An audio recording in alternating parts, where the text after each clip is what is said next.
Hello साथियों, जय हिंद। स्वागत है आप सभी का एक बार फिर से आपके अपने YouTube चैनल रानी लक्ष्मीबाई क्लासेस में। साथियों, साइंस की आज अति महत्वपूर्ण कक्षा है। पहले ही मैं आपको बता देता हूं, आपको प्लीज क्लास को पूरी देखना है, बिल्कुल भी स्किप नहीं करना है। मोस्टली इसमें मैंने फिजिक्स के प्रश्न लगाए हैं, लगभग 40 से 45 प्रश्न है, तो आपको क्लास को पूरी देखना है, कहीं नहीं भागना है जब तक क्लास खत्म ना हो जाए। ठीक है ना। तो आइए स्टार्ट करते हैं साथियों। और आज की साइंस की हमारी क्लास है 18वीं। इससे पहले हमने 17 क्लासें साइंस की करा दी हैं। अगर आप लोगों ने इन 17 क्लासों को नहीं देखा है तो इसी क्लास के नीचे डिस्क्रिप्शन बॉक्स में जब आप लोग जाएंगे तो इन 17 क्लासों की लिंक आपको मिल जाएगी। आइए आगाज करते हैं आज के सेशन का, स्टार्ट करते हैं आज के सेशन को। अति महत्वपूर्ण प्रश्न है, मैं फिर कह रहा हूं आपसे, 3 से 4 या 5 प्रश्न आपको इसी कक्षा को देखने को मिलेंगे साथियों पेपर में। तो आइए स्टार्ट करते हैं साथियों, बगैर समय को गवाए हुए। अगर आप लोग चैनल पर नए हों तो सब्सक्राइब कर लें, बेल आइकन प्रेस कर दें ताकि आगे आने वाली क्लासों का नोटिफिकेशन आपको सबसे पहले मिले। ठीक है। आइए, किसी अर्धचालक को गर्म करने से उसके प्रतिरोध पर क्या प्रभाव पड़ेगा। देखिए, पहला ही प्रश्न परीक्षा में छपने योग्य है। ठीक है, तो स्टार लगा के छाप लीजिए। लिखिए, किसी अर्धचालक को गर्म करने से उसके प्रतिरोध पर क्या प्रभाव पड़ेगा। तो भैया उसका प्रतिरोध घट जाएगा। क्या होता है, जब किसी अर्धचालक को गर्म करते हैं तो उसके प्रतिरोध पर जो प्रभाव पड़ता है वह साथियों घटता है, बढ़ता नहीं है, घटता है। ऑप्शन ए इसका सही जवाब है। आइए दूसरे प्रश्न को हम लोग देखेंगे। फटाफट गोली की तरह मैं आपको रिवीजन कराऊंगा, बस आप लोग बने रहिए। यदि किसी प्रतिरोधक तार को लंबा कर दिया जाता है तो उसका प्रतिरोध कैसा हो जाता है, उसका प्रतिरोध साथियों बढ़ जाता है। ठीक है, यदि किसी प्रतिरोधक तार को लंबा कर दें तो उसका प्रतिरोध बढ़ जाएगा। आइए अगला प्रश्न देखिए फटाफट। निम्नलिखित में से किसमें रासायनिक ऊर्जा वैद्युत ऊर्जा में बदल जाती है। तो आप सब लोग जानते होंगे इस प्रश्न को कि बैटरी जो होती है, बैटरी में क्या हो जाता है, रासायनिक ऊर्जा विद्युत ऊर्जा में बदल जाती है। आइए अगला प्रश्न देखिएगा। यदि तांबे के तार को 2 गुना बढ़ा दिया जाए तो उसका प्रतिरोध हो जाएगा कैसा। ध्यान रखिएगा साथियों, उसका प्रतिरोध 4 गुना हो जाएगा। यदि तांबे के तार को 2 गुना बढ़ा दिया जाता है तो उसका प्रतिरोध 4 गुना हो जाता है। हर एक प्रश्न परीक्षा की दृष्टि से अति महत्वपूर्ण है, लिखते हुए चलिएगा। ठीक है। आइए, विद्युत आवेश को भंडारित करने के लिए प्रयुक्त उपकरण को कहते हैं क्या। विद्युत आवेश को भंडारित करने के लिए प्रयुक्त उपकरण को कहते हैं साथियों संधारित्र।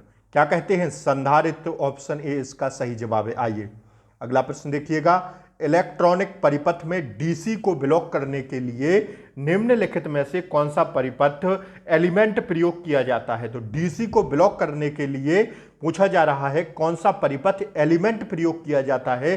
तो साथियों धारिता, धारिता को एलिमेंट प्रयोग किया जाता है, धारिता का। ठीक है, तभी जाके इलेक्ट्रॉनिक परिपथ में डीसी को ब्लॉक किया जाता है। ठीक है, तो साथियों इसका राइट आंसर है ऑप्शन ए। साथियों अगर आप लोग चैनल पर नए हों तो प्लीज चैनल को सब्सक्राइब करें, बेल आइकन प्रेस करें ताकि आगे आने वाली क्लासों का नोटिफिकेशन आपको सबसे पहले मिले। एमपी जीके की क्लास में सुबह करवाता हूं, उसमें भी लगभग 400 ही प्रश्न होने वाले हैं। आज मैं आपको 400 प्लस प्रश्न करा दूंगा इस क्लास से। ठीक है, तो आप लोग घबराएं नहीं, 400 प्रश्न एमपी जीके में भी हो चुके हैं। तो साथियों आप लोग चैनल को सब्सक्राइब कर लें, बेल आइकन प्रेस कर दें ताकि जो हमारी आगे आने वाली क्लासों का नोटिफिकेशन है वो आपको सबसे पहले मिल जाए। अब साथियों 15 दिन बचे हैं आपके पेपर में, इससे ज़्यादा आपके पास समय नहीं बचा है। मुश्किल से 15 दिन बचे हुए हैं, तो आप लोग जी जान लगा दीजिए, क्योंकि पुलिस की नौकरी आप लोग ले लेंगे तो आपका एक सिलेक्शन साथियों पक्का हो जाएगा। ठीक है, आइए स्टार्ट करते हैं। आप लोग इसमें मत रहिएगा, मैं बोल रहा हूं आपसे बार बार कि पेपर आपके 12 अगस्त से ही होंगे, तो प्लीज आप लोग इस बात पर मेरी फोकस डालिए जरा, क्योंकि साथियों फिर पछताने के अलावा आपके पास कुछ नहीं रहेगा। मैं बोल रहा हूं ना कि आप लोग प्रैक्टिस सेट लगाइए खूब। आइए, मैं ज़्यादा समय नहीं लूंगा, आइए स्टार्ट करते हैं। इसलिए आप लोग एक बार क्लास को लाइक कर दीजिए। आप लोग यार क्लास को लाइक नहीं करते हैं, आप लोगों के लिए मेहनत की जा रही है। पहले एक बार क्लास को लाइक कर दें और एक सदस्य, एक अपने दोस्त तक इस क्लास को पहुंचा दें। जो भी एमपी पुलिस की तैयारी कर रहा हो उस तक यह क्लास पहुंचा दें और क्लास चैनल को सब्सक्राइब कर लें। आपका ही साथियों उसमें फायदा है, क्योंकि 12 अगस्त से आपके एग्जाम होंगे। जिस साथी के बाद में पेपर रहेंगे उसके लिए एग्जाम एनालाइज लेकर आऊंगा मैं शाम के टाइम सारे प्रश्नों का, इसलिए आपको नोटिफिकेशन पाना बहुत जरूरी है क्लासों का। आइए, टैप रिकॉर्डर को निम्नलिखित में से किस चीज के समीप नहीं रखा जाता है? तो भैया इसका राइट आंसर हो जाएगा ऑप्शन कौन सा? ऑप्शन ए, चुंबक के समीप नहीं रखा जाता है। टैप रिकॉर्डर को किस चीज के समीप नहीं रखा जाता है? तो चुंबक के समीप। आइए अब देखिए, चुंबकीय क्षेत्र की तीव्रता होती है किसमें? तो आप सब लोग जानते हैं कि चुंबकीय क्षेत्र की जो तीव्रता होती है यह साथियों होती है मीटर एम्पियर में। ठीक है, इस क्वेश्चन का राइट आंसर था चुंबक। आइए, इसका हो गया मीटर एम्पियर। ठीक है, मीटर एम्पियर लिखते चलिए साथियों मेरे साथ। ठीक है, आइए, एक फोटो सेल में प्रकाश ऊर्जा को परिवर्तित किया जाता है किसमें? एक फोटो सेल में प्रकाश ऊर्जा को परिवर्तित किया जाता है साथियों विद्युत ऊर्जा में। किसमें? विद्युत ऊर्जा, इसका राइट आंसर हो जाएगा। आइए, ट्रांजिस्टर के समविचरण के में किस वस्तु का प्रयोग होता है? ट्रांजिस्टर के समविचरण में किस वस्तु का प्रयोग होता है? तो साथियों सिलिकॉन का प्रयोग होता है। ठीक है, आइए अगला प्रश्न देखिएगा। तंतु प्रकार के प्रकाश बल्ब में प्रयोग की गई अधिकांश विद्युत शक्ति प्रकट होती है किसमें? तो साथियों यह होती है विद्युत ऊष्मा के रूप में। ठीक है, विद्युत ऊष्मा के रूप में। आइए, धातु तार में वैद्युत धारा का प्रवाह किसके कारण होता है? धातु तार में वैद्युत धारा का प्रवाह किसके कारण होता है? तो भैया यह होता है किसके कारण? इलेक्ट्रॉन के कारण। ठीक है, इलेक्ट्रॉन के कारण। आइए, बिजली के बल्ब में क्या भरा होता है? बिजली के बल्ब में जो भरा होता है ऑर्गन भरी होती है। क्या? ऑर्गन। और यह ना जाने कितनी परीक्षाओं में पूछा गया प्रश्न है, तो स्टार लगा के इस प्रश्न को छाप लेना। ठीक है, आइए 73 हो गया। आप 74 देखिएगा। 74वां प्रश्न है 374। विद्युत बल्ब का फिलामेंट किससे बना होता है? तो आप सब लोग जानते हैं विद्युत बल्ब का फिलामेंट टंगिस्टन से बना होता है। ये प्रश्न साथियों कई एग्जाम में पूछा गया है। अभी हाल ही में पटवारी, वनरक्षक, सारे एग्जाम में पूछा गया है व्यापम द्वारा, तो इसको जरूर छाप लीजिए। ठीक है, आइए अगला प्रश्न देखिए। ट्रांसफार्मर के क्रोड के लिए सर्वोत्तम द्रव्य है। ट्रांसफार्मर के क्रोड के लिए सर्वोत्तम द्रव्य है कौन सा? तो भैया सर्वोत्तम द्रव्य है नर्म लोहा। कौन सा? नर्म लोहा। आइए अगला प्रश्न देखिएगा। बिजली के बल्ब के फिलामेंट के निर्माण के लिए टंगिस्टन का प्रयोग किया जाता है क्योंकि, देखिए दोबारा से आ गया ना वही कि बिजली के बल्ब के फिलामेंट के लिए टंगिस्टन का प्रयोग किया जाता है क्योंकि, क्यों किया जाता है साथियों टंगिस्टन का प्रयोग बिजली के बल्ब में? क्योंकि साथियों इसका गलनांक बहुत ऊंचा होता है। इसका जो गलनांक होता है वो बहुत ऊंचा होता है, इसलिए बिजली के बल्ब में फिलामेंट के निर्माण में टंगिस्टन का प्रयोग किया जाता है। इसका राइट आंसर है ऑप्शन सी। आइए अगला प्रश्न देखेंगे। वैद्युत आवेश का एसआई एकक है। वैद्युत आवेश का एसआई मात्रक है, एसआई एकक है, क्या है? तो आप सब लोग जानते हैं भैया क्या है? कूलाम है। क्या है?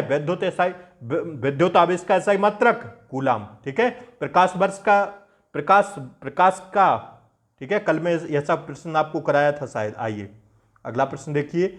विद्युत दीर्घ दूरी तक उच्च वोल्टता एसी में पारंगत होता है, इसका क्या कारण है? देखिए, विद्युत दीर्घ दूरी तक उच्च वोल्टता एसी में पारंगत होता है, इसका कारण है कौन सा? तो इसका कारण है ऊर्जा की कम हानि होती है। क्या? ऊर्जा की कम हानि होती है, इसलिए विद्युत दीर्घ दूरी तक उच्च वोल्टता एसी में पारंगत होता है। आइए अगला प्रश्न देखेंगे हम लोग। एसी परपथों में एसी मीटर मापते हैं किससे? तो ये मापते हैं भैया RMS मान से। मतलब इसका जो है, इसका है रूल मीन स्क्वायर। ठीक है, रूल मीन स्क्वायर शायद फुल फॉर्म, इसका फुल फॉर्म है RMS मान, इतना याद रखिएगा। एसी परपथों में एसी मीटर मापते हैं RMS मान से। ठीक है, RMS मान से लिख लेना साथियों इस प्रश्न को। अति महत्वपूर्ण प्रश्न है, स्टार लगा के छापना इस प्रश्न को। ठीक है, आइए अगला प्रश्न देखिएगा। बिजली के पंखे की गति बदलने के लिए प्रयुक्त साधन है क्या? क्या है? रेगुलेटर, रेक्टिफायर, स्विच या एम्पलीफायर? क्या है भैया बताओ इसका आंसर। इसका आंसर आप लोग नहीं जानेंगे, दिन भर चट चट चट चट करते रहते हैं। रेगुलेटर। बिजली के पंखे की गति बदलने के लिए प्रयुक्त साधन है क्या? Regulator, that's your answer. आइए अगला प्रश्न देखिएगा। सौर कोशिकाएं किसके सिद्धांत पर कार्य करती हैं? सौर कोशिकाएं करती हैं साथियों प्रकाश वैद्युत प्रभाव के सिद्धांत पर काम। ठीक है, किस पर करती हैं? सौर कोशिकाएं किसके सिद्धांत पर कार्य करती हैं? प्रकाश वैद्युत प्रभाव के सिद्धांत पर कार्य करती हैं। अति महत्वपूर्ण प्रश्न है, लिख लो। हमारे घरेलू वैद्युत परिपथ में फ्यूज पिघल जाता है जब भारी वृद्धि होती है। हमारे घरेलू वैद्युत परिपथ में फ्यूज पिघल जाता है जब भारी वृद्धि होती है। तो साथियों ऐसा होता है किससे? ध्यान रखिएगा, धारा में। जब धारा में भारी वृद्धि होती है तो हमारा क्या होता है? हमारे घरेलू वैद्युत परिपथ में फ्यूज पिघल जाता है। That's your answer, option A इसका सही जवाब है। आइए बढ़ते हैं हम लोग अगले प्रश्न की ओर। प्रकाश विद्युत सेल बदलता है क्या? प्रकाश विद्युत सेल है जो वो बदलता है साथियों। क्या ध्यान रखिएगा, प्रकाश ऊर्जा को विद्युत ऊर्जा में। किसमें? प्रकाश ऊर्जा को विद्युत ऊर्जा में। आइए अगला प्रश्न देखिएगा। प्रत्यावर्ती धारा को दिष्ट धारा में बदल दिया जाता है किसके कारण? सारे प्रश्न मैंने कहा ना, आज की क्लास के हर एक प्रश्न अति महत्वपूर्ण है, बस आप लोग लिखते हुए चलिएगा। दिष्टकारी द्वारा। किसके द्वारा? प्रत्यावर्ती धारा को दिष्ट धारा में बदला जाता है दिष्टकारी द्वारा। किसके द्वारा? दिष्टकारी द्वारा। आइए अगला प्रश्न देखिएगा फटाफट। वीडियो टेप का आविष्कार, वीडियो टेप का आविष्कार किसने किया था? तो यह आविष्कार किया था साथियों चार्ल्स गिन्सबर्ग ने। किसने? चार्ल्स गिन्सबर्ग ने किया था वीडियो टेप का आविष्कार। आइए अगला प्रश्न देखिएगा। गैल्वेनोमीटर के द्वारा पता लगाया जाता है किसका? तो गैल्वेनोमीटर के द्वारा साथियों पता लगाया जाता है धारा का। गैल्वेनोमीटर द्वारा पता लगाया जाता है किसका? धारा का। ठीक है, किसका पता लगाया जाता है? धारा का। ऑप्शन डी इसका सही जवाब है। ठीक है ना। आइए, बहुल मापी का प्रयोग किसे मापने के लिए किया जाता है? तो बहुल मापी का प्रयोग किया जाता है प्रतिरोध को मापने के लिए। प्रतिरोध, धारा तथा वोल्टता, तीनों को मापने के लिए बहुल मापी का प्रयोग किया जाता है। वोल्टता, धारा व प्रतिरोध, तो इसका राइट आंसर हो जाएगा उपर्युक्त डी। उपर्युक्त सभी को मापने के लिए बहुल मापी का प्रयोग किया जाता है। ठीक है, ठीक है ना। आइए बढ़े अगले प्रश्न की ओर। हाँ तो भैया आइए अगला प्रश्न देखते हैं हम लोग। शुष्क सेल का एनोड किससे बना होता है? तो शुष्क सेल का जो एनोड होता है यह ग्रेफाइट से बना होता है। किससे? ग्रेफाइट से बना होता है। ऑप्शन बी इसका सही जवाब है। ठीक है, ग्रेफाइट से बना होता है। शुष्क सेल का एनोड साथियों ग्रेफाइट से बना होता है। ऑप्शन बी इसका सही जवाब है। बढ़े अगले प्रश्न की ओर। आइए अगला प्रश्न देखते हैं हम लोग। सेमीकंडक्टर का एक उदाहरण है। यह साथियों 5 बार प्रश्न पूछा गया एमपी पटवारी एग्जाम में व्यापम द्वारा। सेमीकंडक्टर का एक उदाहरण है क्या? तो सेमीकंडक्टर का भैया एक उदाहरण है, ध्यान रखिएगा कौन सा? Option A germanium. ठीक है, इस प्रश्न को तो जरूर स्टार लगा के लिख लेना, जर्मेनियम। आइए अगला प्रश्न देखिए। डायनामो एक यंत्र है जो क्या करता है? तो जो क्या करता है? विद्युत ऊर्जा को यांत्रिक ऊर्जा में बदल दे, उसे क्या कहते हैं? डायनामो कहते हैं। डायनामो का कार्य क्या है? विद्युत ऊर्जा को यांत्रिक ऊर्जा में बदलना। आइए अगला प्रश्न देखिएगा। तड़ित चालक बनाने के लिए प्रयुक्त धातु है कौन सी? तड़ित चालक बनाने के लिए जो प्रयुक्त धातु है वह है कॉपर। क्या है? कॉपर। That's your answer. आइए अगला प्रश्न देखिएगा। निम्नलिखित में से वह युक्ति कौन सी है जो सिग्नल को निम्न प्रतिरोध क्षेत्र में उच्च प्रतिरोध क्षेत्र में आंतरित कर देती है? वह युक्ति कौन सी है जो सिग्नल को निम्न प्रतिरोध क्षेत्र से उच्च प्रतिरोध क्षेत्र में आंतरित कर देती है? तो वह युक्ति है भैया कौन सी? ट्रांजिस्टर। कौन सी है? ट्रांजिस्टर। ठीक है, आइए अगला प्रश्न देखिएगा। धारावाहक तार कैसा होता है? तो धारावाहक तार होता है न्यूट्रल। कैसा होता है? न्यूट्रल होता है। अति महत्वपूर्ण प्रश्न है, स्टार लगा के छाप लो इस प्रश्न को। ठीक है, आइए निम्न में से कौन सा सीआरटी का हिस्सा नहीं है? तो सीआरटी का जो हिस्सा नहीं है साथियों वह है गैस प्लाज्मा, छाया आच्छद, फास्टर पद, इलेक्ट्रॉनिक गन। ये सारे किसके हैं? सीआरटी के हिस्से हैं, बल्कि गैस प्लाज्मा यह सीआरटी का हिस्सा नहीं है। तो यही राइट आंसर है। आइए अगला प्रश्न देखिएगा। अति चालक वह चालक है जिसका क्या शून्य होता है? अति चालक वह चालक है जिसका क्या शून्य होता है? जिसका शून्य होता है भैया प्रतिरोध। ठीक है, आइए निम्नलिखित में से कौन सा सर्वोत्तम विद्युत चालक है? तो जो सर्वोत्तम विद्युत चालक है वह है कौन सा? ऑप्शन सी चांदी। ठीक है, आइए ठोस अवस्था में विद्युत धारा प्रवाहित करने वाला पदार्थ कौन सा है? ठोस अवस्था में विद्युत धारा प्रवाहित करने वाला पदार्थ जो है वो है पदार्थ कौन सा? ग्रेफाइट। That's your answer. आइए ओम का नियम निम्न में से किसके बारे में सही है? तो ओम का नियम तो आप लोग पढ़े ही होंगे, चालक के बारे में सही है। ओम का नियम निम्न में से किसके बारे में सही है? चालक के बारे में एकदम सही है। ठीक है, बढ़े अगले प्रश्न की ओर। आइए, सिलिकॉन क्या है? सिलिकॉन है साथियों क्या? चालक। क्या है? सिलिकॉन एक चालक है। आइए, बैटरी के प्रचालन का मूल सिद्धांत क्या है? तो उपाप चयन। क्या है? उपाप चयन साथियों बैटरी के प्रचालन का मूल सिद्धांत है। आज साथियों 400 प्रश्न होते हैं आपके यहां पर समाप्त। ठीक है भैया, 400 प्रश्न मैंने करवा दिए, 100 प्रश्न रह गए हैं सीरीज में। इसके बाद केमिस्ट्री और बायो आएगी। फिजिक्स का भंडारा आपका समाप्त होगा 500 प्रश्नों का। तो साथियों बने रहें चैनल पर, स्वस्थ रहें, व्यस्त रहें, मस्त रहें। क्लास अच्छी लगी हो तो लाइक कर दें, शेयर कर दें, और चैनल पर नए हो तो सब्सक्राइब कर दें, ताकि आगे आने वाली क्लासों का नोटिफिकेशन आपको सबसे पहले मिल सके। जय हिंद, जय भारत। मिलते हैं सुबह एमपी जीके के साथ। तब तक के लिए जय हिंद, टेक केयर, बाय बाय, नमस्कार।